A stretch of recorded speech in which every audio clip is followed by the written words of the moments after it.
नमस्कार सभी को ईपीके कैपिटल के डीप डाइव वीडियो में आपका स्वागत है। इस सीरीज में हम हर दिन एक कंपनी का विश्लेषण करते हैं जो बेंजामिन ग्रासम की सिक्योरिटी एनालिसिस पर आधारित है। आज हम ग्रासम इंडस्ट्रीज के बारे में बात करने जा रहे हैं। अगर मैं आपसे कहूं कि एक ऐसी कंपनी है जो पिछले 75 वर्षों से भारत का इंफ्रास्ट्रक्चर बना रही है, जो सीमेंट, केमिकल्स, टेक्सटाइल्स और पेंट्स जैसे क्षेत्रों में फैली हुई है और जिसे भारत के सबसे सम्मानित बिजनेस ग्रुप्स में से एक का समर्थन प्राप्त है, तो क्या आप यकीन करेंगे? आज हम ग्रासम इंडस्ट्रीज में गहराई से उतरने वाले हैं। यह आदित्य भोला ग्रुप की प्रमुख कंपनी है जो इस समय लगभग 2,815 रुपए के भाव पर ट्रेड कर रही है और इसका मार्केट कैप लगभग 2 लाख करोड़ रुपए है। लेकिन असली सवाल यह है कि क्या यह औद्योगिक दिग्गज एक छुपा हुआ रत्न है या फिर जरूरत से ज्यादा महंगा स्टॉक? आइए इसका पता लगाते हैं। कंपनी और इसके प्रमोटर्स। ग्रासम इंडस्ट्रीज की स्थापना 1947 में भारत की आजादी के सिर्फ 10 दिन बाद हुई थी, जिससे यह सचमुच भारत के राष्ट्र निर्माण की कहानी का हिस्सा बन गई। यह कंपनी आदित्य भोला ग्रुप की प्रमुख कंपनी है, जिसे चेयरमैन कुमार मंगलम भोला नियंत्रित करते हैं और प्रमोटर ग्रुप के पास कंपनी की 61.39% हिस्सेदारी है। जो कंपनी एक कपड़ा निर्माता के रूप में शुरू हुई थी, वह अब एक विविध औद्योगिक शक्ति बन चुकी है।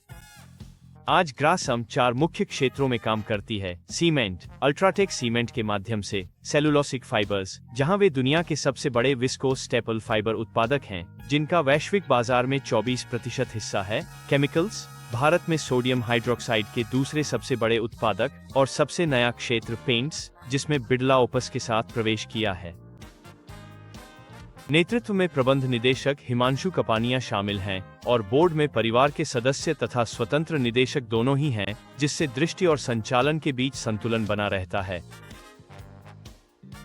10 साल का वित्तीय विश्लेषण। आइए उन आंकड़ों को विस्तार से समझते हैं जो मायने रखते हैं। पिछले एक दशक में ग्रासम ने शानदार वृद्धि दिखाई है। वित्त वर्ष 2021 में लगभग 95,254 करोड़ रुपए की समेकित आय से बढ़कर वित्त वर्ष 2025 में 1,48,478 करोड़ रुपए हो गई है, जो 11.7% की चक्रवृद्धि वार्षिक वृद्धि दर है। राजस्व वृद्धि की बात करें तो कंपनी ने वित्त वर्ष 2023 में 1 ट्रिलियन रुपए के राजस्व का मील का पत्थर पार किया और वित्त वर्ष 2024 में रिकॉर्ड 1.31 ट्रिलियन रुपए का राजस्व हासिल किया। इस वृद्धि का मुख्य कारण उनका सीमेंट व्यवसाय है, जो अल्ट्राटेक के माध्यम से होता है और उनकी कुल आय का 70% से अधिक योगदान देता है। लाभप्रदता के रुझान। यहीं पर मामला दिलचस्प हो जाता है। जहां राजस्व लगातार बढ़ा है, वहीं लाभ मार्जिन पर दबाव बना हुआ है। शुद्ध लाभ मार्जिन वित्त वर्ष 2023 में 9.4% से घटकर वित्त वर्ष 2024 में 7.6% रह गया है। कंपनी ने वित्त वर्ष 2024 में 99,257 मिलियन रुपए का शुद्ध लाभ दर्ज किया, जो पिछले वर्ष की तुलना में 10.4% कम है। कर्ज का स्तर। यह एक प्रमुख चिंता का विषय है। ग्रासम का आर्न से इक्विटी अनुपात वित्त वर्ष 2022 में 0.97 से बढ़कर वित्त वर्ष 2025 में 1.90 हो गया है। मार्च 2025 तक इनका शुद्ध कर्ज 1.68 लाख करोड़ रुपए है। सिर्फ 1.9 गुना का ब्याज कवरेज अनुपात है, जो दर्शाता है कि अगर कमाई घटती है तो कर्ज चुकाना चुनौतीपूर्ण हो सकता है। Return metrics. Return on equity वित्त वर्ष 2022 में 9.78% से घटकर वित्त वर्ष 2025 में 5.23% रह गया है, जबकि इसी अवधि में रिटर्न ऑन एसेट्स 3.69% से घटकर 2.99% हो गया है। इन घटती हुई रिटर्न्स से पता चलता है कि कंपनी शेयरधारकों के पैसे से मुनाफा कमाने में कम कुशल होती जा रही है। Technical analysis. स्टॉक चार्ट को देखें तो ग्रासिम ने मिड 2022 से एक मजबूत अप ट्रेंड दिखाया है, जो लगभग 1,270 रुपए के निचले स्तर से बढ़कर वर्तमान में करीब 2,815 रुपए तक पहुंच गया है।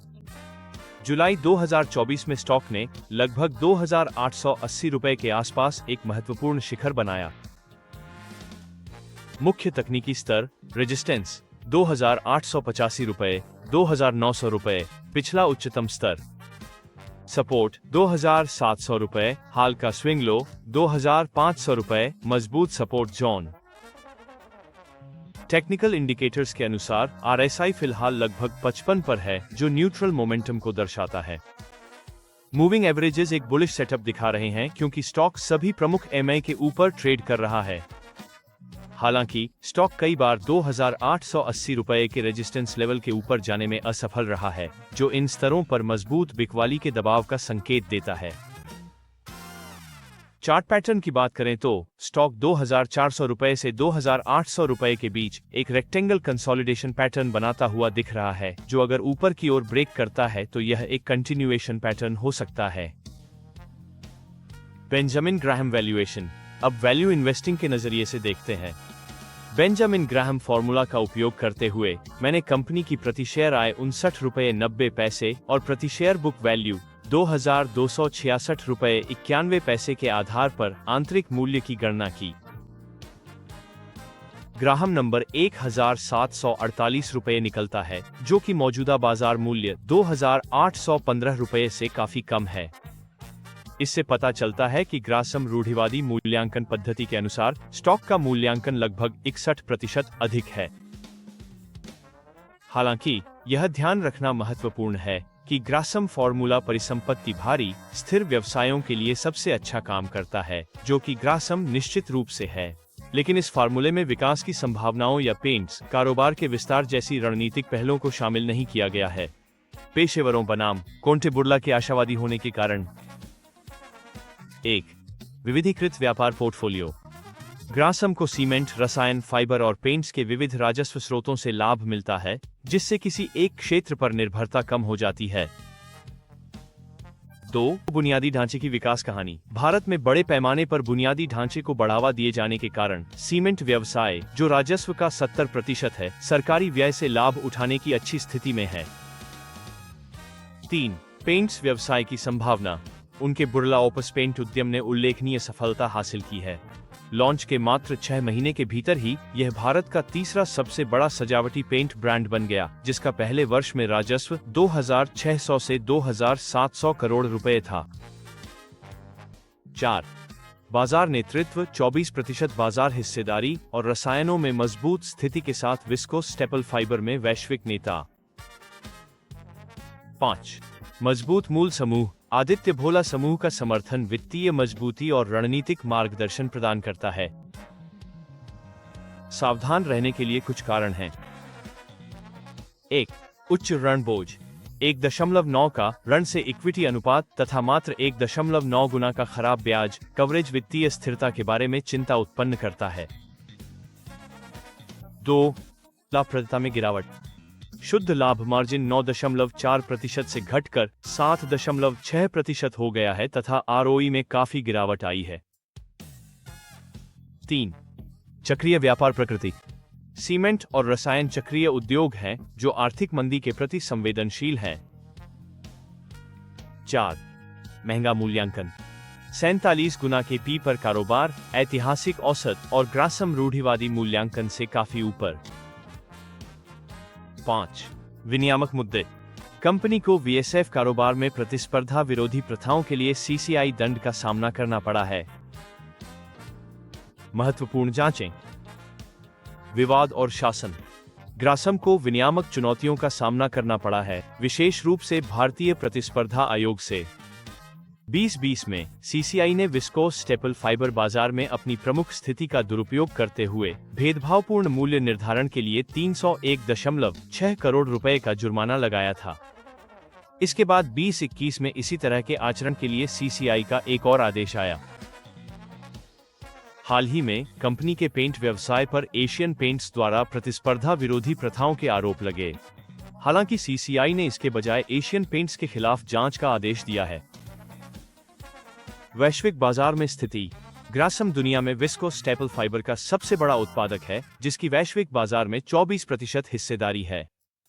सीमेंट क्षेत्र में अल्ट्राटेक के माध्यम से वे भारत के सबसे बड़े सीमेंट उत्पादक हैं, जिनकी वार्षिक क्षमता 100 मिलियन टन से अधिक है। कंपनी अपने वस्त्र उत्पादन का लगभग 30% निर्यात करती है, जिससे उसे वैश्विक स्तर पर पहचान मिलती है। Corporate governance. कंपनी मजबूत गवर्नेंस प्रथाओं का पालन करती है, जिसमें स्वतंत्र निदेशकों सहित संतुलित बोर्ड संरचना है। उन्होंने ESG प्रथाओं के लिए पुरस्कार जीते हैं और रिपोर्टिंग में पारदर्शिता बनाए रखते हैं।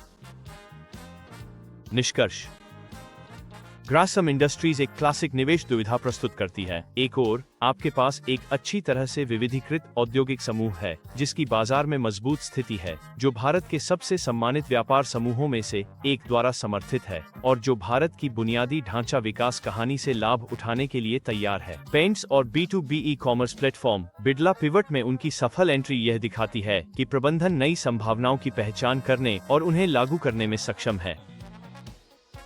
दूसरी ओर कंपनी को कई बड़ी चुनौतियों का सामना करना पड़ रहा है, जिनमें उच्च आय स्तर, घटती लाभप्रदता, महंगा मूल्यांकन और नियामकीय चुनौतियां शामिल हैं। बेंजामिन ग्रासम विश्लेषण से पता चलता है कि वर्तमान स्तरों पर यह स्टॉक लगभग 61% अधिक मूल्यांकित है। मेरा मानना है कि ग्रासम मूल रूप से एक मजबूत व्यवसाय है जिसकी दीर्घकालिक संभावनाएं अच्छी हैं, लेकिन फिलहाल यह महंगा है। उनका उच्च आय स्तर और घटती हुई रिटर्न चिंता का विषय है, खासकर जब उनके मुख्य व्यवसाय चक्रीय प्रकृति के हैं। निवेशक बेहतर जोखिम इनाम अनुपात के लिए लगभग 2200 से 2400 रुपए के स्तर पर बेहतर प्रवेश बिंदु का इंतजार कर सकते हैं। पहले से निवेशित हैं, होल्ड करना समझदारी है। भारत बुनियादी ढांचे दीर्घकालिक कहानी मजबूत है, लेकिन नए निवेशकों को धैर्य रखना और सुधार का इंतजार करना। अस्वीकरण: यह विश्लेषण केवल शैक्षिक उद्देश्यों के लिए है और इसे वित्तीय सलाह के रूप में नहीं लिया जाना चाहिए। शेयर बाजार में निवेश जोखिम के साथ आता है और पिछला प्रदर्शन भविष्य के परिणामों की गारंटी नहीं देता। कृपया कोई भी निवेश निर्णय लेने से पहले एक योग्य वित्तीय सलाहकार से परामर्श करें। अपना खुद का शोध करें और अपनी जोखिम क्षमता और वित्तीय लक्ष्यों के अनुसार निवेश करें।